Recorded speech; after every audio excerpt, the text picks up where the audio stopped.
Inspirado nas histórias em quadrinhos, Blade nos apresenta um protagonista meio humano e meio vampiro, nascido de uma gestante que foi mordida por um dos monstros quando ainda tinha um bebê em seu ventre. Por causa disso, ele possui a mesma força e agilidade das criaturas, mas diferente delas, não possui a alergia mortal a prata e alho, e nem mesmo é vulnerável à luz do sol, sendo chamado por outros vampiros como aquele que anda na luz.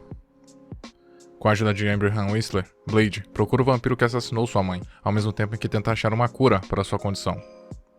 Depois de salvar a vida da hematologista Karen Jensen, que é mordida por um vampiro, o protagonista se vê envolvido em uma trama orquestrada pelo vilão Deacon Frost, um humano que foi transformado pelas criaturas, e por isso é constantemente menosprezado pela espécie por não ser um puro sangue.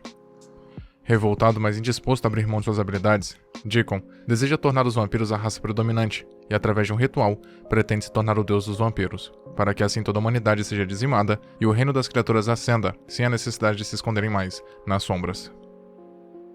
Deacon mata Abraham e sequestra Karen, além de todos os líderes da ordem vampiresca na qual ele faz parte, e usando o sangue do protagonista, depois que o captura, consegue concluir seu ritual, se tornando mais forte e poderoso. O protagonista, por sua vez, revitaliza suas forças depois de sugar o sangue de Karen, com a permissão dela, e derrota Deacon em uma árdua luta.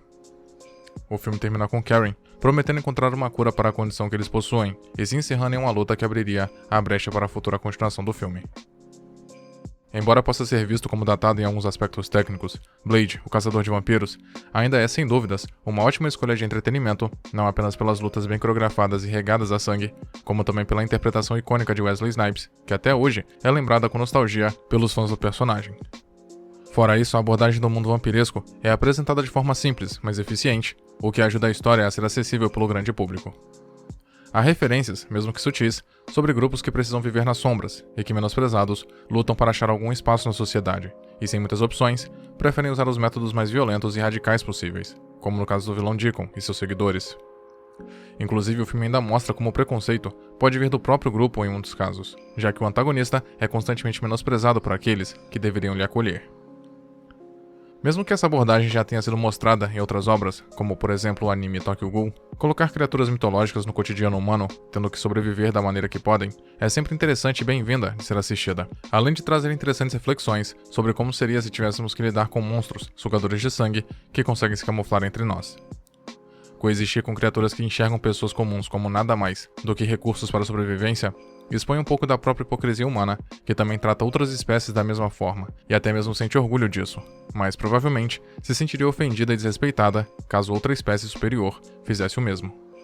Além disso, a maneira como os vampiros capturam suas vítimas para o abate, como visto no início do filme, em que uma vampira atrai um rapaz para uma festa onde ele seria servido de alimento para um grupo das criaturas, não é muito diferente da forma como animais são tratados antes do abate, sendo amaciados antes de serem de fato executados e vendidos.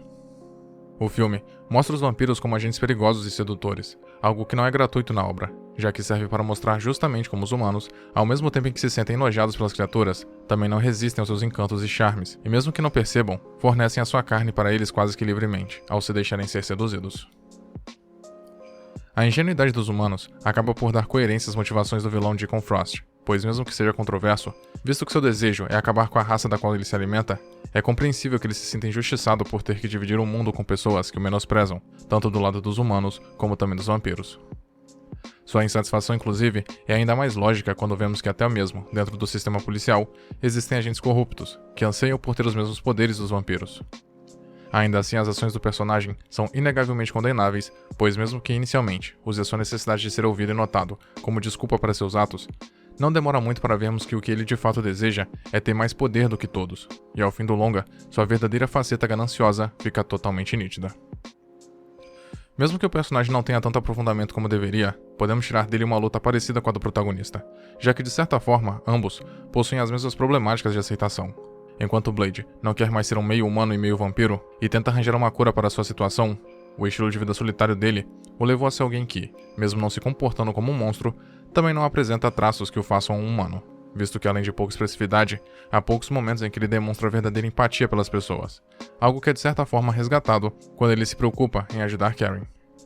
Isso nos faz pensar que, mesmo que encontrasse uma cura, o protagonista ainda teria que passar por uma árdua luta para encontrar seu lado humano. Deacon, por sua vez, sabe muito bem como é viver igual uma pessoa comum, por já ter vivido essa vida, mas é notável que mesmo que se lamente por sua situação, ele não abriria a mão das habilidades que um vampiro possui, porque gosta delas e se sente bem com todos os poderes. Isso abre brechas para imaginar que mesmo em sua vida pregressa ao que é mostrado no filme, o personagem sempre tenha demonstrado certa insatisfação com o mundano.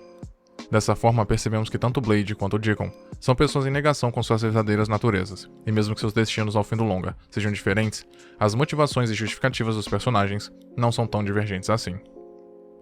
Inclusive, não é errado dizer que ambos possuem sentimentos igualmente revoltosos pela forma que foram tratados. Enquanto Blade teve sua mãe aparentemente morta e viveu sozinho nas ruas até seus 13 anos de idade, antes de ser adotado por Abraham, Deacon sofre o preconceito dos vampiros mais poderosos, por não ser de puro sangue. Ainda que não haja uma sensação de desesperança na obra como um todo, já que a preocupação de forma geral está na violência estilizada do filme e no gore que muitas vezes é apresentado, estes pontos evidenciam Blade como um anti-herói. Anti-heroísmo esse que foi aprofundado de maneiras mais densas com o passar dos anos com outros personagens, como o Justiceiro, na série de televisão de 2017. Isso prova que, mesmo não sendo lembrado com a mesma intensidade que outros do gênero, o filme teve uma importância grandiosa para adaptações de quadrinhos que vimos com o decorrer dos anos, já que além deste ponto, também fomos apresentados a outras características que deram certo em outras adaptações.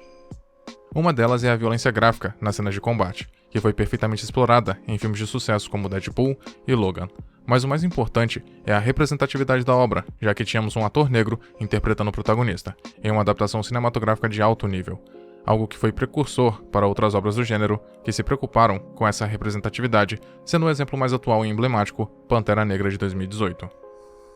Mesmo não sendo mérito particular do filme, já que o personagem desde suas origens nos quadrinhos surgiu justamente pela falta de representatividade de personagens negros, o filme merece seu destaque por ter trazido isso às produções cinematográficas.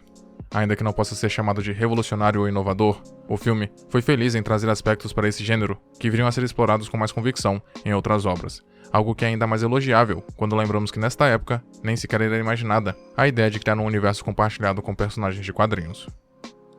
Além disso, há boatos de que uma nova versão do personagem, interpretado por Mahershala Ali, irá ser produzida e fará parte do prestigiado MCU na nova fase dos filmes do estúdio, o que é mais uma prova de como o personagem é importante para a história dos quadrinhos e suas adaptações. Outro ponto positivo que pode ser tirado disso é que as abordagens mais maduras do personagem podem ser feitas nessas novas releituras que estão por vir. Afinal, é preciso dizer que as origens do personagem, no seu material fonte, são muito mais tristes e trágicas, algo que acaba por não se mostrar muito no filme, visto que além do seu nascimento, pouco é mostrado do seu passado. A descoberta de que sua mãe estava viva ao final, inclusive, é um pouco confusa, e não tem o desenvolvimento que se espera, sendo extremamente breve e pouco impactante para a jornada do protagonista. Fora isso, a história é simples, mesmo que divertida, e nota-se que a preocupação maior está no estilo, o que não chega a ser um problema, visto que é justamente a caracterização visual dos personagens, principalmente do protagonista, que tornaram a obra um sucesso. Mas esses fatores mais sérios, envolvendo Blade e sua mitologia, abrem possibilidades que devem ser melhor aproveitadas em futuras adaptações do personagem. Muito obrigado por ter chegado até aqui. Imagino que, de algum modo, esse vídeo tenha sido interessante para você, e por isso peço que o curta e o compartilhe para ajudar a divulgar o conteúdo do canal. Se quiser ajudar e puder, claro, torne-se membro e confira os benefícios de cada nível de assinatura. Na tela tem mais vídeos que talvez possam te interessar. Até a próxima.